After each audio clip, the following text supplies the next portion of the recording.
The planet Mars, or Barsoom, as the people living there call it, isn't as dead as many people think. Although it's unfortunately close to it, the city observed anger ruled by their power-hungry leader. Sad then, as a moving city, it devours other cities, eventually draining energy and life and Barso. Fortunately, there's one city that dared to resist and fight back, which is the city of Helium. However, one incident changed the tide of the war between the two cities. One day, Saddam was cornered in a sandstorm and was seen to fall from his glacier. He was rescued by 3 people who easily decimated everyone but him. The 3 monk-looking people approached him in a one-in-the-middle mega shame. Granted, Saddam, with the very weapon they used to eliminate everyone. Meta Shang explained that the 3 of them served the goddess, and that she chose Sadat to be the ruler of Barsoom under the condition that he will always follow Meta Shame commands. Meanwhile, back on Earth in the city of New York in the year 1881, a guy named John Carter has been followed by suspicious-looking man. After losing him, party goes straight to a post office to send a telegram to his nephew, Edgar Rice Burroughs. After receiving the telegraph, Edgar, or Ned as Carter used to call him, immediately goes to see his uncle, only to find out that he passed away. Already arriving at Carter's mansion, Ned is greeted by no adult and his uncle's lawyer not long after, and it sees all of his uncle's hard work and find what seems to be a medallion, and just as he found it, his sudden death followed. Hearing that, Never remembers that his uncle Carter used to tell him wonder stories when he was a child. He enjoys so much wanting to pay his respects, he asks Dalton to take to Carter's mausoleum. Yet, there's no keyhole on the door, and it can only be opened from the inside, which was a specific request from Carter himself. Going back inside the study, doesn't reads Carter's last will to Ned, stating that all his wealth and property now belong to him. This shocks Ned, reasoning that although he had a good relationship with his uncle, it has been so long since the two of them met. In turn, Dalton gives him Carter's journal, saying that only Ned was permitted to read, so it must have the explanation that he's looking for. Confused, Ned immediately reads Carter's journal, where another wonder stories written for him to indulge 13 years ago in the Arizona Territory. Carter devotes his life to finding what he calls the spider cake of gold. However,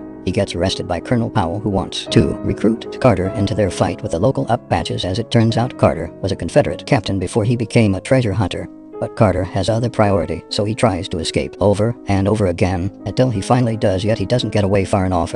He gets cornered by a band of Apaches in front and the US cavalry soldiers at the back. Of battle then ensues between the two groups when a US soldier shoots one of the Apaches, catching Carter in the middle. Luckily, he manages to get away unharmed. Wood Power isn't as lucky as him, saving the colonel from the Apaches. The escape to a nearby cave, scene how the Apaches back away in fear. Carter follows with their looking and realizes that they are in the spider cave. Inside, Carter finally finds a cave of gold that he's been searching for a long time. Unexpectedly, one of the monk-looking men from Barstow shows up and attacks Carter. Powell alerts him of the attacker, allowing Carter to dodge and fight back. In the end, he shoots the monk-looking man and hears him mumbling in his dying moments. At this moment, the medallion in his hand glows, so Carter gets it and utters the word Barsoom, and with that, Carter strangely finds himself in the middle of the desert. When he tries to walk, he keeps on stumble for some reason, so he tries jumping, and it happens to be more suitable for him. After a while, Carter finds a nest, but to his surprise, the creature's hatching from the eggs or something that is not of Earth. As it turns out, Carter has just been transported to Barsoom, but he doesn't know it yet. Just then, a tribe of alien creatures called Fark shows up in a taxi. Luckily, he evades the attack by jumping so high that it even impresses the leader of the tribe, with it the tribe leader named T.A.'s Tarka stops the others from attacking Carter. However, Carter still attacks Stars but fails miserably due to that. To bring him in and treat him as if he's one of the new hatlings. Carter is then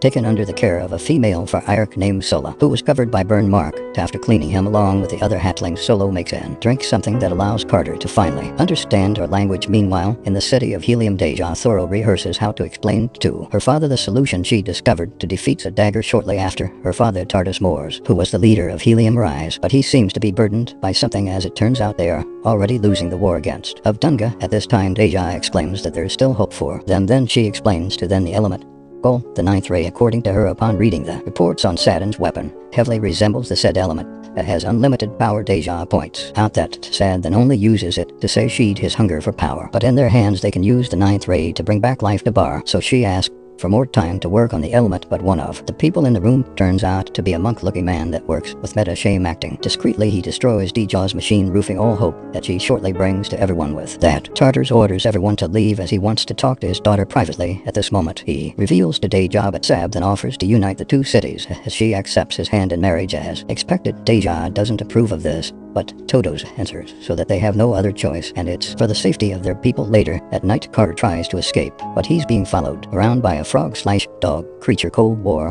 When he jumps into the hall, where the stills follows him, so the Fark start beating it up. Acting quickly, Carter jumps down to stop them and kills one of them with just one punch. Because of that, he and so you are punished together the following day. Afterward, Tars warns Solar that there's no more place in her body to burn, so her next punishment will be death. Then he orders Carter to jump, but they are interrupted when somebody alerts them that the flyers are coming, referring to helium, and so danger. They are battling again, and the tribe begins betting who will win this time as they make the battle of the two cities a spectacle. At the same time, up there Sad that is looking for Dijaga. She happens to run away from him. This makes Sab then so mad that he wants to kill her. However, made of shame convinces him to only cripple the ship as they need a job alive. Speaking of Deja, she dresses as one of the warriors in an attempt to escape on 4. Fortunately, she gets spotted by Sab then, so they manage to hit her ship, causing her to nearly fall. On the other hand, Carter sees her and decides to rescue her. Jumping high enough, he catches Dejur to safety and fights our enemies. Witnessing the stars bets on Carter, he's proven to get toe-to-toe with the Banger warriors, and even their ruler later on the Thorax join the battle and shoot at the ship was of anger, forcing them to back away. With it, the Dark celebrate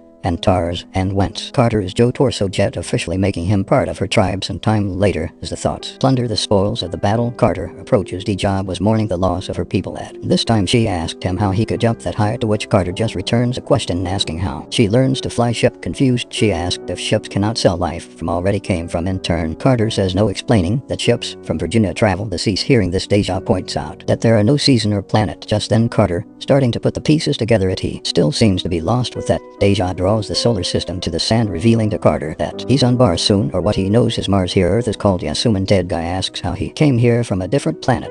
Looking at stars, Carter points to medallion, stating that it's what brought him here. Seeing this, Day just says that he must be a third, a holy messenger of the goddesses As. At this time, Deja takes Carter to the temple of Parks. Solar tries to stop them, insisting that only Thorax can enter the temple, but they don't listen. Inside, Deja asks Carter what the goddess says, but he doesn't have any idea yet. He notices some writings on a wall, so he takes Deja for her to read it. According to Deja, it's an old scripture that says those who seek the solace of eternity major journey down the river through the sacred gates of ice and find everlasting peace in the bosom of SS. Knowing this, Deja tells Carter that she can take to the gates of ice so he can finally go home to Earth. At first, Carter doubts her intentions, but he also knows that she's his only shot. He takes her offer. Unfortunately, the other Fark see them and think that they are disrespecting the temple and the goddess. Because of that, Tars is very disappointed in Carter, especially knowing that Solace's next offense will be punished by death. Yet this makes Carter realize that Solar is Tars' daughter. In turn, Tars asked how did he know Toot. Carter states that it's a father's intuition, signifying that he has his own family as well. With that, Tars take Carter inside the tent, telling the other Fark that he will personally punish him. Surprisingly, he turns out to be helping them to get out, but he asks Carter to take Sola with him to the river of ice. Tars says that he rather want Solar to die with God as ASS than to die as food for the white apes. However, Tars' betrayal was discovered immediately, giving Tell Ages Tars' rival the opportunity to take the leadership from him. In the meantime, Carter did John Solar and even will begin their journey to the river of ice. Deja states that it will be a 3-day journey, but Solar later on realizes that they are not taking the path to the river. Confronting Deja about it, she reveals to him that she's actually taking into helium. She begs for his help to defeat a Banger, saying that she doesn't want to marry Sab. Then at this time, Carter and Solar realize that Dee judges the princess of helium. However, Carter insists that he will not fight in other people's wars, and to turn Deja declares that if Sodangle wins the war by technically taking up helium, it will be the end of Barso. She also adds that the river and gates of ice don't exist yet. Carter knows that they're real because of the medallion that he has. Just then, he finally convinces Deja to take to the river of ice, which turns out to be actually true. Sailing the river, they later arrive at the gates of ice, discovering that it's man-made based on the ninth ray powering the place, connecting the medallion to the ninth ray. The place lights up like the spider symbol back on the spider cave on Earth. It is then revealed that it represents the 9 planets of the solar system. Seeing this, DJI cannot believe that such power is being harnessed by 7. Then she realizes that he must have a third by his side, giving him access to the power of the ninth ray. Studying the symbols further, it seems like Earth or just Dumas somehow connected to Mars or Barsoom. Then,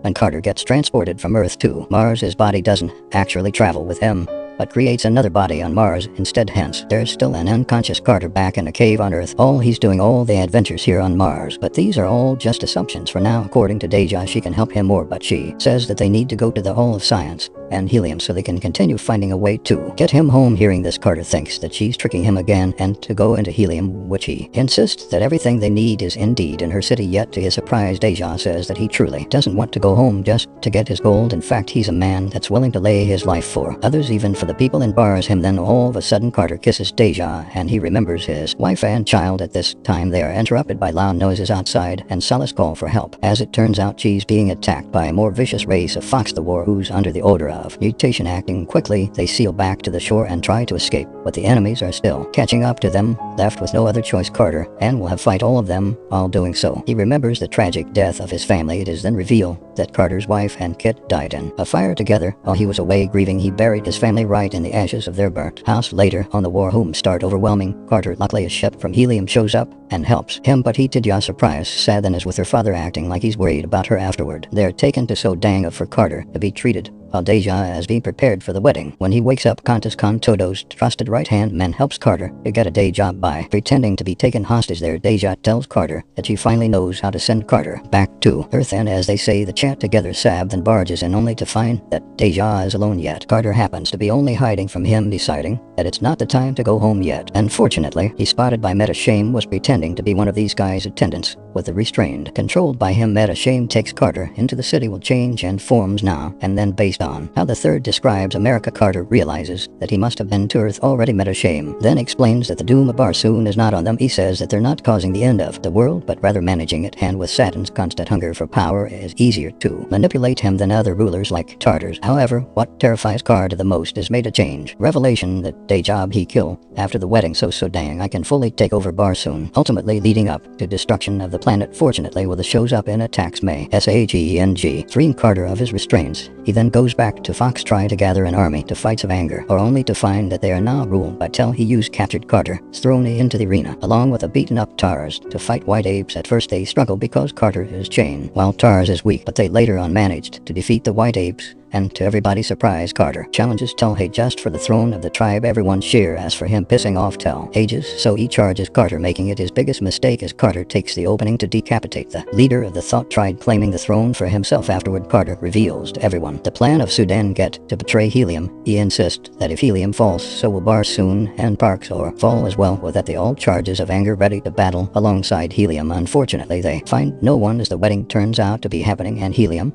with time out on their side, Carter tells the Fox that they will fly, but Tar says they'll fly due to that. Carter flies to Helium alone, crashing the wedding and alerting everyone that it's a setup. This causes a battle to ensue between the two cities. Not long after, the Thoughts are right through airships, causing the advantage to get into the side of Helium. Meanwhile, Carter takes down Sab then and confronted about the thorns. However, before he can tell him anything, the knife recovers Sad then head and crushes it. It also attaches to Carter's body, but Didger luckily stops Meta Shame from crushing his head as well. In turn, he holds Deja hostage, but she takes the opportunity to steal his medallion from him and throw it at Carter. Then he throws it to the crowd, causing the T to push Stage out to pursue the medallion. After catching her, Carter follows May take and season. He takes his form too, as Stars to give the medallion. Unfortunately, it's already too late as the third gets his hand on the medallion and escapes immediately. Yet, despite this little loss, they still win as the Dang It is finally defeated. At last, because of that, Carter and Jacket marry just as the Fox become officially part of Helium. Sometime later, Deja wakes up on an empty bed beside her looking for Carter. She finds him looking over the city, stating that there's still a part of him that misses Earth. With that, Deja permits him to go under the condition that he won't take long. However, Carter changes his mind at the last minute and throws it as medallion, instead embracing the moniker John Carter of Mars. This is then the opportunity that Mache Shang, who's posing as one of the guards, is waiting for, and he quickly transports Carter back to Earth. Just then, he wakes up in the Cave of Gold with the remains of Powell. At the entrance, panicking, he tries to go back to bar him by chanting repeatedly, with fails over and over again. That's why he decides to use the fortune that he got from the Cave of Gold in search of the medallion on Earth. Remembering Helmet, as Shank perfectly describes Earth, he knows that the Thorns were here on Earth at some point in history,